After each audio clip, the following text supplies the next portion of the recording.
More action on the track in the state of Iowa as the East Sac County Raiders welcome several schools out for the Raider Relays.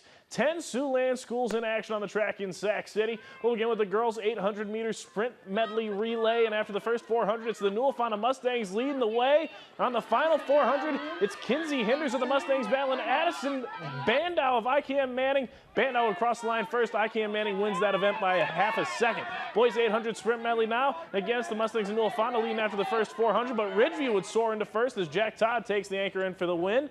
Into the girls' 3,000, this one dominated from start to finish by Tyra Scoopback of West Bend Mallard. She finishes in 10 minutes 40.58 seconds, nearly a minute faster than second. Boys 3,200, East Sac County gets some representation on the podium at the home meet. Landon Sporer crosses the finish line first. Finally, over to the girls' long jump, it's another Raider taking the gold. Wendy Veet jumps 14 feet 11 inches on her final jump to secure first. The team winner in the girls, that was Ridgeview. Westwood won the boys.